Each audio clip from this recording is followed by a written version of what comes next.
Bonjour, bonjour, bonsoir. Na mutunyo so oya kozwa occasion ya kolanda recette na ngala mkola lelo ngande kola bino ya mwasi na kombo ya Bijou d'Or. Lelo mama Bijou d'Or na lingina la kisabino kaka recette na ngala kosala lelo. Na osala mapa oyo boyebi bino nyonso tu ba mama. Mapa oyo et puis na kotia maki na kati na kotia salade. Na salade na ngala zana tomate, concombre, na kotia pe muke paprika, poivre, na na kati mozzarella, bomoli biloko nyonso tu ezali awa na kotia yango. Na banda kokata nanu paprika, na kata guke, na kati tomate, donc et puis na ko mélanger yango sika mona salade bomona ndenge nini mama Bijou osala, na kozwa pe mwanda mwa maïs na kotia na kati. Oui, bandeko maïs nanga yango yo siko nazo kata concombre, na kata tomate, na kata lisusu paprika, na kata lisusu mozzarella, nyonso tu na kosangisa yango awa na salade. Maki oyo na kobeta yango ndenge tosalaka omelette, na kokalinga yango bokomona ndenge nini mama Bijou akosala. Na kati ya maki na biso nazala besoin kaka ya huile et puis moi mafuta na kotia na kikalungu ndenge kaka ezalaka. Na ba sauce na biso ya salade na préparé na kaka sauce oyo remoulade oyo nde na kotia na kati ya salade na ngai. Donc bandeko siko nazo kata concombre, après na kokata biloko nyonso tu na lakisi bino awa nde nazongeli bino. Tomate na nga nazo kata tomate. Na sukoli tomate na nga bien. En 500 na kati ya salade wana.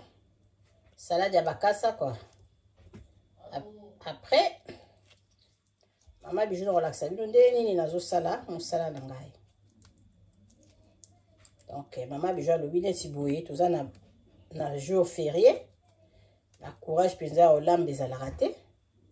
Moi faut yeba moi ba recette on se pèse maman se pèse ça bana. Donc c'est ça.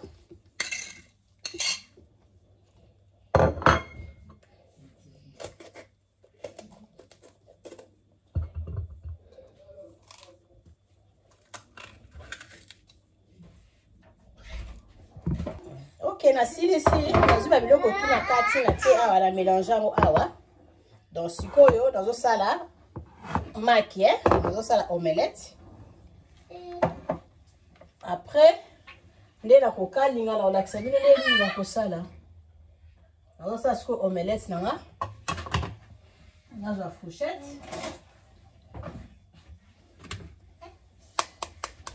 Sala omelette. Donc chaque lipa oyo na ba dosaka ka 2 maki na kati na ba dosala kaka 2 maki. Donc soko ko sala ngo ko sala yango 5, c'est-à-dire il faut ça na 10 maki. Là on sala kaka mwana moko lipa moko. OK, c'est ça. Omelette na la tie mungu na kati. Sikoyo na limina balusa téléphone nanga bomo na siko kikalungu na ngai ndenge nazotia mafuta pona kokalinga maki ka ndenge tokalinga c'est le komoka ya 10 minutes, en tout cas 10 minutes ebele bana balie. Oui bandeko nanga kikalungu na tie na moto na pelisi sikoyo ndenge natia mafuta kade to sala ka maki ce n'est pas vraiment difficile. Ozela mafuta na yo ekomi moto makasi nde okotisi maki na yo. Donc la tie mafuta na kikalungu awa lipa nanga pe na bongisi ba salade nanga yango yo. Donc nazozela mafuta nanga ekoma moto comme ça na leka na recette nanga. Donc mafuta ekoma moto comme ça mama Bijou na la kisabino parce que kikalungu ekoki koza pe mokie donc eko trahir ngai. Oui mafuta na ngai ezwi moto mama Bijou na esiko kotia maki na nga ndenge na prometaki bino.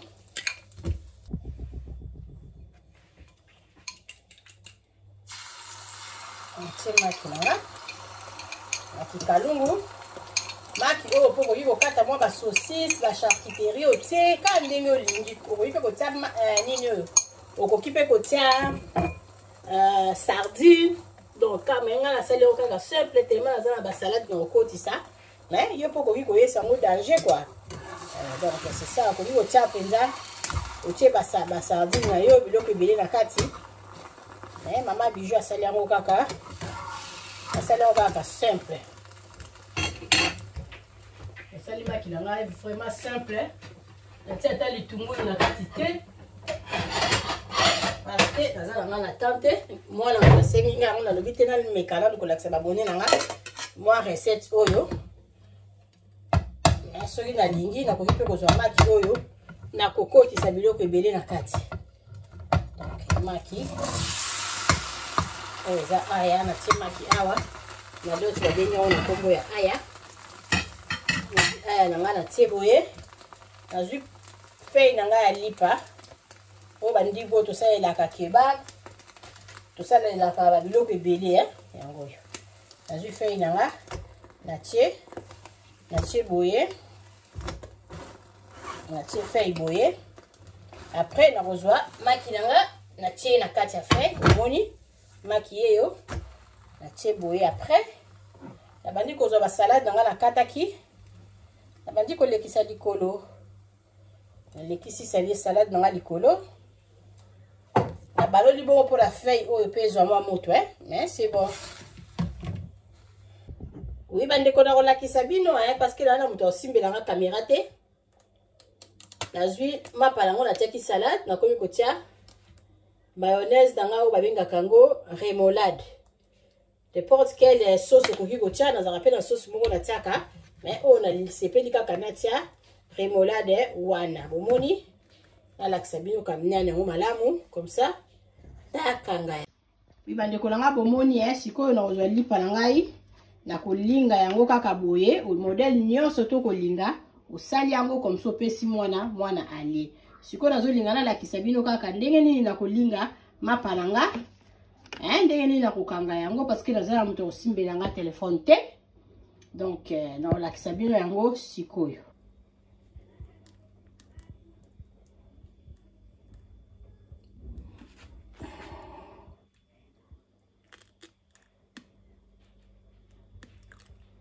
kaka boye osala oka liboko moko osali boye ozwi pe oyo koto oyo oye nango boye opesi mwana alie badeko sikoyo na kosepara yango na kokata yango par 2 naolakisa bino ndenge nini nakokata yango par 2 bomona na kati ndenge eza kitoko mama nyonso to komona video oyo meka kosalela bana okozala jamais déçu mama Bijou alobi bo s'abonner na Bidor TV bo partager video oyo pona ndeko moko ayekola recette oyo mama Bijou asali mama Bijou alobi olingo kende congé na olingo kende vacances na ki toza na adresse kaka moko na Irebu A37 mama Bijou alobi ba auberge na biso ebandi à partir ya $15 tozalaka na chambre moko ya réserve okoki pe kosala ngo dépôt okoki pe kovanda eza nango vraiment pas mal eza vraiment na toilette ya propre cuisine commun eza na $5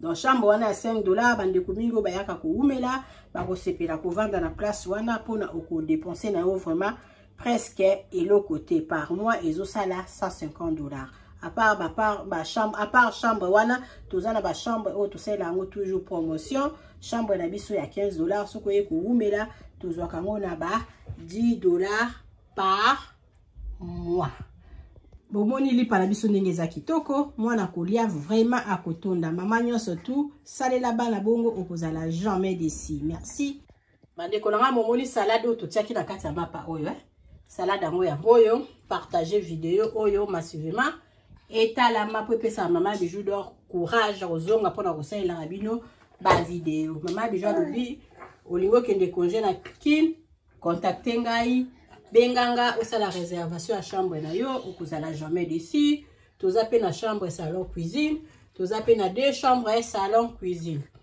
chambre salon cuisine na biso moko eza na $40 musu eza na $35 mais mama Bijou alobi biso tosolola kaka soko ye koumela bakosalela yo prix donc botala ba publicité ya auberge na biso Maman Bijou alobi soko s'abonner te profiter s'abonner telanga j'aime et puis final ngonga wana ya église pa biloko tuna banda kotia ikomelaka yo na facilité nyonso. Na lingi bino mingi bisous.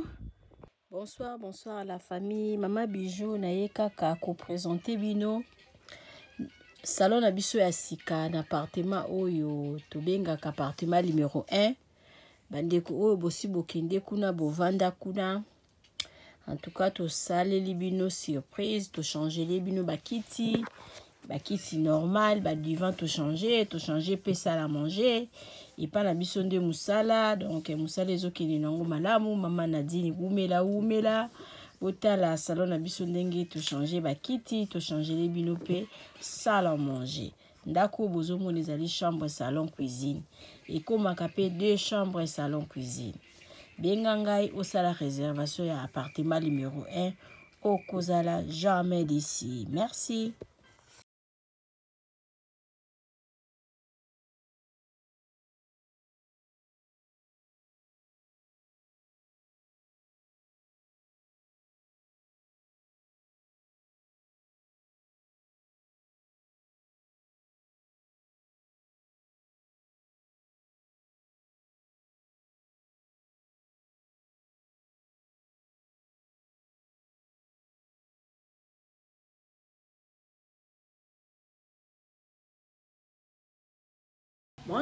Bonjour la famille. Maman Bijou na ye ko présenter bino appartement la biso o ezala canaré des chaussées to benga kango appartement numéro 1. Appartement la biso numéro 1 oyo ezali na chambre salon cuisine. Toza na chambre salon cuisine. Donc appartement la biso eza propre makasi. Donc o bozomona eza na salle à manger. Bakiti nango yango yo appartement la biso oyo eza nango na prix moko ya makasi te. Maman Bijou alobi benga ye osala réservation ya appartement oyo bozomona ndenge ezali propre. Tokota na katikati ya salon oyo eza chambre nango yango yo omoni ba regard wana tosali okoki koya na biloko ofungoli otandi biloko na yo awa. Donc, lit nango ezala ngo lit à 2 personnes. Eza vraiment munene makasi te mais eza vraiment ça va passable pour na 2 personnes. Eza na climatiseur, chambre la biso yango yo. Tokota totala toilette nango. Toza la douche na biso douche debout. Oboni toilette yango wana, place à koboser yango yo. Donc appartement, chambre, salon. Cuisine, toujours que les koluka. Cuisine nango, vraiment, eza propre makasi, eza pona bino bato bozotala, pona babone à Maman Bijou à bato mupesanga confiance. Boya na appartement oyo, appartement numéro 1, Maman Bijou alobi bokozala jamais de si total siko cuisine nango. Tokoti na cuisine na biso oyo ya appartement na biso oyo tobengaka appartement numéro 1. Toza na congélateur, totia yango wana pona bino. Toza na frigo, toza na cafetière et puis toza na réchaud ya 4 plaques. Cuisine na biso eza munene makasi, botali eza na espace. Cuisine na biso yango yo okoki pe kotia bakiti awa. Ovandi ozolamba okozala jamais dessus. Omoni cuisine na biso yango yo eza wana pona bino.